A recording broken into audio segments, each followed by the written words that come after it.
How is up, everybody? It's your boy, a broken-ass helicopter! Today, we're going to be analyzing the new Princess of Death, Eir, that has just been introduced into the game. Now, she's not exactly super power creep or anything like that, but she does bring some really undesirable elements into the game. We'll cover that in a second. Anyway, joining with me again will be my co-host, Burke! How are you doing, Burke? Ready to talk about the Princess of Death? Let's do this. Alright, now, first things first, let's go over her stats. So she's a character that favors speed, has a lot of 30s, except for that one defense stat, which kind of sits at 14. But it doesn't really matter, because she has ways to counter that. It's kind of an interesting design, but we'll go over that in a little bit. Anyway, so she's swift with a speed of 37. Her attack is a base of 32, which isn't very high, but it's okay because her daggers and everything else covers it, and she has a really high resistance, which gets boosted by the dagger some more. Now, the dagger itself is something that gives 3 to res and gets a bonus where you get attack and speed plus 4 if you have an HP above 50%. So it's a very strong attacking dagger. It combines with Swift Sparrow, you're looking at plus 8 to attack and speed. It's really ridiculous. But it seems like it's a mostly initiating type of weapon. She's not meant to be taking hits and retaliating, so she's a player-phase character. Especially with that special effect, where if she's taxed, foes cannot make a follow-up attack. So she's all about shutting down quick riposte and the likes like Vengeful Fighter. Then after that, she's got like this thing where she takes 4 extra damage if she takes 4 damage if there was bonus attached to her, which is kind of silly. A bunch of wasted text. So, yeah, she's definitely going to be aggressive and initiating. I do think that if you're fighting against someone that's slower and doesn't have Bolt Fighter, for example, so a Vengeful Fighter or something like that, she still does gain the attack speed plus 4 if she's above. It's based on HP threshold, so she could be okay in some situations to bait, but I think generally you're just going to want to initiate with her because that's how most of her kit is designed. Yeah, especially with that whole death res thing. I feel like you can use it to your advantage with a Dancer, since you don't die because of follow-up attacks. So this thing is very aggressive. I like it. I kind of like the design of this dagger, but honestly, the main part about her character is this stupid Mystic boost. Ability that allows you to disable full skill that calculates damage using Death Res, that stupid dragon buff, which nobody asked for, honestly. It just kind of came out one day, and now all of a sudden they can target. Lucius used to be really cool. Lucius could actually tank dragons, no, not anymore. But now, thanks to this skill, you can do that again. And it also, of course, crushes the same healer that we just talked about, the same poor Lucius, by destroying the ability to calculate damage from staff with like other weapons. And of course, heal 6 HP after combat, which is very handy for characters like for example, who uses Double Lion, costs 5 HP at the end. Well, guess what? I just healed 6 HP after combat. Sorry about that. Now I can double, and I can go back to using my Brave attack again. Although I still kind of like using my Qualm because it's 4 hits over 2, and it's very explosive if we were to use Dragon Fang. But that's, another thing altogether. Anyway, so what else do you think about this Mystic Boost business? So, I think it's an interesting skill. I like the first clause a lot. I do not like, and that means the calculate the damage using lower of defensive res. I like being able to negate that. I don't like being able to negate the Wrathful Staff ability because I think the problem is Dazzling Staff and not being able to bait healers, and you can still chip damage away. This just makes healers slightly worse without addressing the actual problem, which is not being able to bait them without suffering massive damage. So now the healers just don't do normal damage, and they're still annoying. The Restore 6, you mentioned some uses already. There's like attack speed push, even Fury can get negated. So I think there's some interesting things there. I do overall like this skill because I think a lot of dagger units or other units that used to be able to have the high res, a lot of those dagger units have those high res, like Felicia and Just other ones like that used to be able to be okay, and then this breath change came, then they started doing terribly. You put this on them, they can actually start to tank some things again. So I like that. But and this is a free unit, so Yeah. I don't know that people are going to want to sack her for that, but I your wouldn't do wife it. or husbando has this problem, you might do it. So I think this is an interesting skill for sure. Yeah, it's just too bad that it just ruins my normal raffle staff businesses. People who actually uses raffle staff normally without using dazzling. I know a certain healer guy who likes doing that. Triple M, he likes to do that. But well, I now would give this to my wrist so I could go back to my 52 res build and just forget about attack altogether and just dazzle all day. Ooh, problem solved. Yeah, right. Like seriously, what the hell were they thinking? If they had say, oh yeah, disable dazzling, then that'd be another story altogether. I mean, raffle. Bronca's still got 55 attack after. I mean, she can do some damage with raffle. You can still do 1 damage. So that's the important part. You can still do 1 damage. That's all you need to do. 1 damage. And not to mention, this takes up your B slot, so it's kind of like you have to think about on certain units though. Like there's Wrath, or if you're an armor, you got the fighter skills. You're never going to want to use this. But the ranged units, some tomes and some daggers and things like that, their B slots are a little more limited without guard or something like that. So I think it's a little more open for those types of units. My Summer Fred, for example, might be able to use something like this. I think there's some space for it. How about yeah. I think the C slot is interesting as well. It's not inheritable. But what do you think about Sparkling Boost? Let's see. Well, at the start of turn, restore 10 HP to ally that has been dealt the most damage. I feel like it's a PvE skill. I feel like it's something that is more suited for Grand Hero battles if you want like someone that can say, I think if you were to stack multiple copies of her, for example, and say you have a Grand Hero battle unit that's just fighting, has renewal and all that, tanks like most of the map, nearly dies, but survives, and then on the coming turn, all of a sudden they'll gain 30 HP. And of course, the renewal from that, they could get a potential of 40 HP. It's really powerful for PvE situations, but for PvP, people die. People die when they're killed. And when they're dead, they can't get heals. So it's kind of silly. I mean, I guess it could be useful for situations where Pain Plus is involved. It definitely foils something like that. But yeah, I mean, the first thing my crazy mind went to was doing some kind of ridiculous miracle thing where you have an insanely tanky build and you can just continue to, heal up that unit back up without having a healer or even having to be near them on the map and be able to just keep regenning. I don't know how it's going to work yet. I want to play around and I just thought about this just now. Sorry to interrupt, but it just says at start of turn. Does it mean at start of both turn, or is it just your turn? It could be turn or phase. Do you know like anybody who might have figured this out? It could, because there's two terms for this. Like turn would be like both players' turn, both phases, like player phase, enemy phase. But this is just I guess the beginning of your turn. It makes the most sense to me, but if it works on both turns, if it is every turn, your turn and their turn, and it's 20, that although what will happen then if like the enemy moves ahead and no one's taking damage, does everyone get 10? If it's that's also kind of that would be very crazy. That's also kind of interesting. We should test this out. Yeah, we'll probably have to. I'm sure someone's already in the comments will already have tested this thing out and probably. Well, after we talk about the next part, we'll give it a test right away. We'll just do a live test on this thing because that's actually kind of interesting. All right, but otherwise, she doesn't have anything else.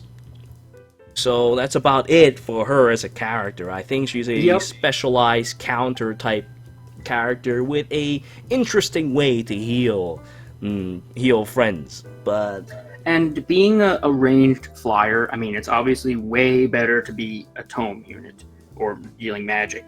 But, she's going to be able to get the flyer buffs, whatever, with her 4 damage that she takes, who cares? So that, add another 6 attack and speed. She's not going to be insane, but she's going to be viable for sure. I didn't pull up the Flying Kagura's stats to compare, but I feel like Flying Kagura's pretty solid, and I think that Eir is going to be at least as good, or maybe not a little better. Well, Flying Kagero, if I remember correctly, has a ton of attack. Though 35, I think, compared to like, or was it 36? Compared to like 32 is really not that big a difference. I think on Initiate, but probably pretty similar, because if you count the 4 attack from her built-in thing, it's 36 with the neutral. Yeah, that's also very true. But anyway, she's a solid unit. She's good for what she does, and I don't see a problem with her as a unit, but the real problem is definitely this. The blessings! Yeah. What the like HP 5, Res 5. That's not even like off the top of it. It's like, oh, you grant allies mythic effects during light seasons. Aether Raids.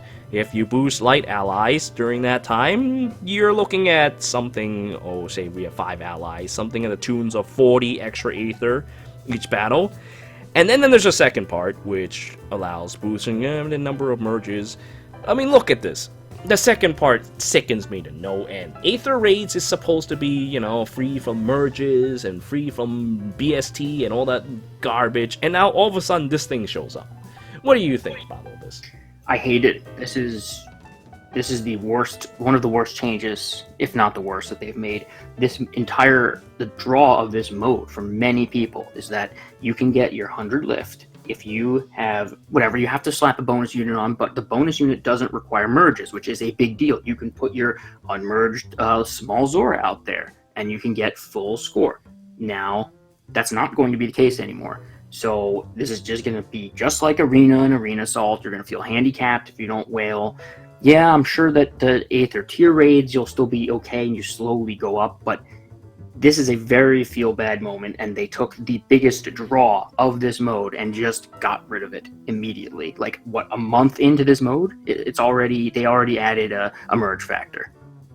Yeah, seriously. Like, okay, I didn't really like the bonus unit thing either, but at least, it was still fair. But now you have this. Like, why would they kneecap their own mode that they just released, making it into shit? Like, I have to curse because it's just terrible. Like, why would they do this? And not to mention, it stacks too. So you're looking at like 15 HP, 15 res. That's no laughing matter. This thing is disgusting. Yeah, and a recent data mine showed that there's going to be a similar type of bonus score lift thing, but reduced, like the amount you lose on defense is reduced. So both phases, both on offense and on defense, you're gonna need to have merges on this, or other what are they called, Mythic Heroes? Yeah, Mythic. Yeah, whatever. They're stupid name either way. You're gonna need to have merges on these if you want to really score high. Well, I guess it will boost acquisition for successful attacks. So, I guess, let's see, how many times? This boost is limited to the number of times this unit has been merged times. Oh, wow, really? 10 times? That's disgusting. Well, especially now that battles cost goddamn 70 or 75 or 80 for people, when it was like, think about how many battles we get. That's a potential 400 Aethers. And if you have another copy at like plus 10, then you're looking at even more. If you have another, this is sickening. You can literally just buy victory in Aether Raids now. You can just literally buy scores now. This is terrible. I liked it when it was based on skill. Yeah, I mean, I make mistakes, I screwed up, but hey, I know it was me who screwed up. It wasn't because I didn't pay like $1,000 to plus 10 this guy. Like, this is not right. This isn't right at all. Why would they do this to such a good... I mean, look, people were complaining about how they don't have enough Aether to run this mode. I can understand, this mode being a competitive mode that, being able to only run 2 or 3 times is shitty, but, it's there for a reason. But now, all that concept just got thrown out the window. Like, what? Now you have like 400 Aether or more that just appeared out of nowhere. and all the skill factors are just gone. 400 is not a small amount. It is a huge amount. And me being at like one of the top tiers in the Aether Raids, I know this. This is dumb.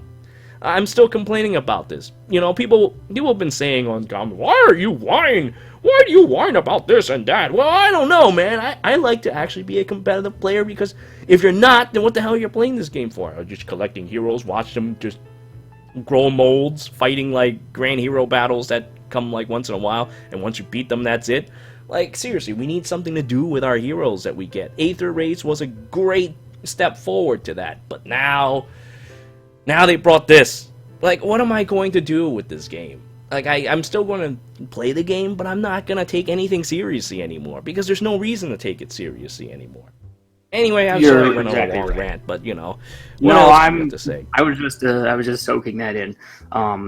The two most fun things for me with this mode were, one, you didn't need merges, and people have the bonus units. It's not like getting one copy of a bonus unit. I don't feel like it's a problem. So I feel like most players are on not an even playing field, but close. It was pretty close. I don't think that free-to-play or small spenders felt like they were super disadvantaged in this mode. So it felt a little more skill-based. Two, the ability to play around with defense teams and create ridiculous team setups with all the buildings all over the place, just doing fun, janky things on defense. Both of those elements that I loved when this mode released are now gone from this mode. We now have whaling and merges, and now that you lose lift, I am incentivized on defense. When you lose, I'm incentivized to go with the team that is going to get me the most defenses where someone dies, instead of something fun that sucks, but I wanted to try and play around with it. So, now I'm sitting there with a bunch of horses and dancers, which I don't enjoy. I don't like putting my +10 Reinhardt out there with, Fire Sweep Bolin and a healer with, Wrathful Dazzling. Like, that's boring, but that's what I'm doing. So I don't like this mode anymore at all. I think that they've taken they listened to feedback, and they made this mode, which had good things in it, and they've now taken them all away in a very rapid span of time. I wouldn't have been surprised if this happened 6 months from now and they wanted to make changes to incentivize the whales, blah, blah, but no, we're talking 1 month into this mode. They've already, I don't want to say killed it, but I think a lot of people are not happy about this, and it's quite frankly very disappointing that they seem to have so quickly gotten away from the feedback that led them to make this mode into, give us your money, whale for this new mythic hero. Yeah, I know. I was looking at the comments earlier about this as well, where, people talking about this game mode and about Eir. And, they're like, oh, I'm sure that whales are happy about this. Pfft, are you serious, dude? Even us whales who spent over 5 figures on this, do not like this. You think it's whining? Really? Like, seriously? Over 5 figures. We can keep spending. We have lots of money. when people wail, we have lots of money. I can keep spending. But I can't stand to see this happen to this game. I cannot support such a practice. I like this game. You guys need to understand. I'm not whining because I hate this game. I like this game. I like the fact that, free-to-play players and other players are in an even playing field. Aether Raids was really nice. But now, they destroyed it. I don't want to spend money just to get 400 extra lift, because it's stupid. It doesn't prove a damn thing. Besides, oh, I have money. I have money already. I summon all the time. People already know this. Like, this is dumb. This isn't even a fun way to show off how much money I have. It's not the way to do things. I want people to have fun with this mode. But now it's gone from having fun. Oh, of course, it was already turning sour after like a couple weeks with all the gay builds and stuff. So now they're just like, oh yeah, why don't we just try to cash in on it on top of that. So now Aether Raids is also kind of destroyed. Now I don't even know what they're going to do. This was a very good game mode, people were like, oh yeah, now you don't have nothing to complain about now that the Aether Raids is in, but then you only get to play 2 times a day. Fine, that's fine, everything is fine because it's fair. Now the fairness is all gone, everything is gone. I'm so sorry, I just keep ranting like that, but it just destroys we can take me. turns. My recent problem with this game mode was the meta is it's very much the old horse cancer meta. I don't like that. I wish they would do something to incentive. And you know what? Maybe blessings, in a way, if you have to set up different defense teams for your blessings, you can't unless no one's going to sit there re-blessing their Reinhardt and their Bolin over and over again to a different element every season. So I guess this could in some ways help with the diversity of defense teams, which is a plus, and I would like that because I don't want to face the same goddamn teams. But that is a very minor thing compared to that they're adding the merges, and now all the free-to-play and small spenders are going to feel at such a disadvantage because they want to get their GHB or their limited Tempest Trial, Burger King, and now they're going to feel like the whales are going to get it twice as fast because they have 400 extra lift a week, and it's going to be very frustrating and a huge turnoff. Well, I mean, that in itself is a grind as it is, so, when you're grinding for something like this, you're looking at, like, barely any progress. Because after, like, a few merges, you're looking at, like, what? 200, 300 grails, 400 grails per copy? We're getting, like, what? Like 30 to 40 at most a week? So... I'm gonna check how many I have right now. I'm actually curious. Since this mode is launched, how many grails I've acquired? That's a good question. I, should check myself. Oh, I go to Grail thing, not here. It's it's allies use. I have 487 right now. Yeah, I have 482. So and that was with a huge. I don't know if I said this on a recording, but I didn't play the very first week, the last day, because it ends on Sunday, and I was watching football, and I came back after the games, and the thing ended, and I went from like rank 700 to rank like 3.5k and lost a ton of rewards. But anyways, yeah, we have about the same grails. Yeah, that's pretty terrible. I mean, I forgot myself. It's not like, stupid Sundays. Like, seriously, why would it suddenly cut off in the middle of the day like that? But anyway, I just assumed it was going to be the same time as like all the other modes. But anyway, I think I'll spend them on a Versa or something like that. But anyway, we're getting a little off track on this thing. The reason I went into this with the sum of what we have is I was looking at how much it costs to plus 10 something, and how now I think there's going to be a big advantage for the whales. So each one costs 100 for the first, and I believe it increases by 50 for each next copy. Yeah, so it's gonna be quite a while when we get there. I'll probably invest on a Versa, though. I'll probably end up doing that in a little bit. I have to use my feathers for something else, but I'll think about that in a bit. I'm still working on my healers team, but now, my healers team are, I was waiting until I get to tier 19 to use the 6 Passive Pain Plus, but now, thanks to this horrible thing, I don't even know if it'll still work. I'll probably still put them up anyway, because I don't really care about Aether Raids anymore. I mean, the lift part of it anymore. I just care about giving people lots of pain and misery. I just want to see that. So, if I can dish out that, I'm cool with it. I don't give a shit about lifts anymore. I don't care about how high I get. I don't even care about how many of those stupid grails anymore, because the difference between a top tier and a lower tier isn't really that big. So, I'll just float on. Each week it won't be that big, but it will add up. It will add up, but I'm not going to care anymore. I'm not going to care about that little tiny bit of things that add up, because it's finished. We're done with that. I feel like I'm just going to pick the one unit, and right now for me it's either a Versa or Arden. I'm going to pick that one unit, and I'm going to care more until I can just get one of these at plus 10, and I think my interest when I have to restart from scratch is going to fall off. Well, maybe for your first few you'll be fine, but yeah, after a little bit, plus 10ing it will be pretty long. It'll be a long and horrible journey. The idea, just thinking about having plus 10 to Versa, is amazing. Well, anyway, so that's about it that we've talked about this character. Shall we do this little testing real quick and see how we can test this thing? Let's see. Let me look at that sounds like a plan. Although I need to level mine up. Let's go crystal that. Mine's already leveled up. I can do the testing. Let's see. Sparkling boost. At the start of turn, restore 10 HP to allies that have been dealt the most damage. So, if you haven't been dealt damage, it won't heal then. Yeah, if no one... I guess... Well, I mean, the thing, if no one has taken damage, it will heal everyone equally. So if you like, we can find something where everyone has lost like 10 HP or something, like, and then no one takes damage the next turn, if it just heals everybody. Takumi's thing would be so nice right now. Alright, okay, I'm just gonna step into Sephiel's Grand Hero battle. And I'm just gonna... First things first, I'm just gonna stand here. And I'm just gonna skip a few turns, because he likes to wait and watches things patiently. So nobody gets healed if nobody gets hurt.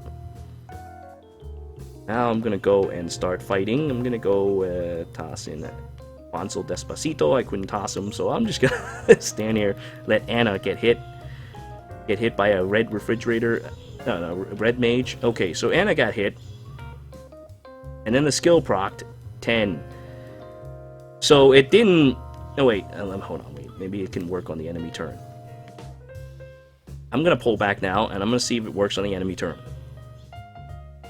Does not. So it starts at the beginning of your turn. And it appears that you have to actually take damage in order to get heals as well. Oh, no, wait. She just got healed? It seems that it got carried over. Yeah, she just got healed again. So if you take 10 damage, or let's say you take 20 damage, let's say there's some Savage Blow or something, 2 units take, we'll go 14 because then, the 10 would be full. So 2 units get double Savage Blow, they take 14. The heal goes off, it heals them both for 10, and then if no one takes damage the next turn, does it go off and heal them both? I know a great place to test this. Now that you just said Savage Blow, I'll just go to Aether Raids and do my test defense. I have 5 healers sitting here ready to tear me to shreds. I will use that to test it out right now. You can test defense teams still, can't you? Oh, nice. Yeah. I can do that. Let me just form a raiding party with our pal and test it out right now. Let's see. Where are you?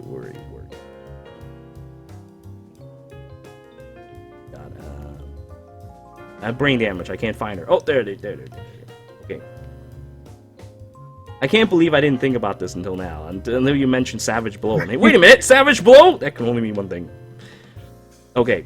Now, since she has like 1,000,000 resistance, she's not going to take any damage from my healers. So I'm going to have her just bait a Savage Blow. Savage Blow Pain. Also, my healers like to touch each other to get that. Alright, I took 4 damage. Pain got spread all over the place.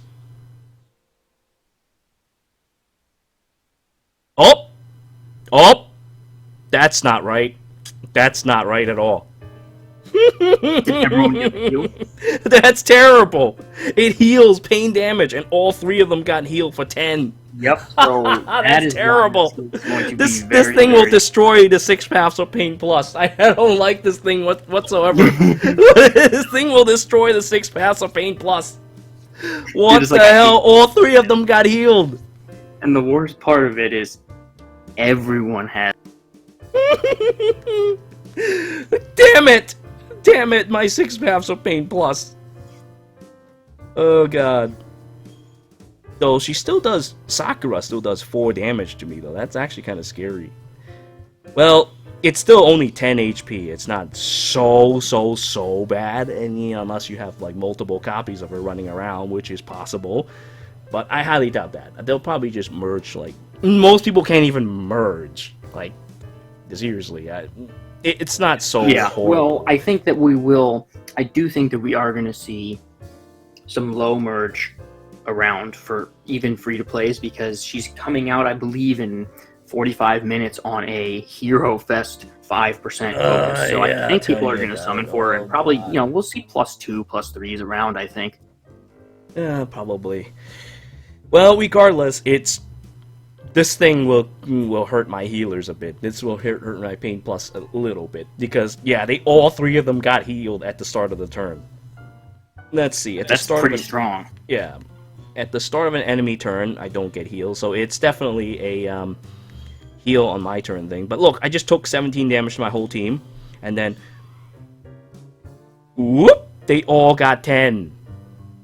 So it's based on It's based on the highest amount of damage that you've taken on that turn. If the highest amount of damage just so happens to be that, well then, they will all get healed. It's really, really it's good honestly, against me. Yeah, it's decent in normal situations, but against Savage Blow Pain Spreaders, that's where it's pretty dark. It's terrible. I hate it. I hate this hero so much. Ruining Aether Raids and doing this? No conditions, just if this unit is alive on the map, then they're gonna get. I don't care. I'm still gonna use the Pain Plus Rangers and the 6 paths of Pain Plus. I don't care. A real man stick to his guns, no matter what. But anyway, I guess with that, we should probably wrap up the whole deal with our new friend who ruins Aether Raids. Who's not a bonus unit yet, but she will be a bonus unit probably in a few weeks or so. Oh, for sure. She's gonna be. I don't know if they already released the schedule, then she's not. But whenever the next one that's not been determined, she's gonna be a focus or a bonus. Well, so there you have it. Merciful Death. Anything but merciful. What a pain. Ruining my game. Alright, and with that, we end our review, our analysis, my analyze on Eir Merciful Death. I thank you all for watching. Until next time.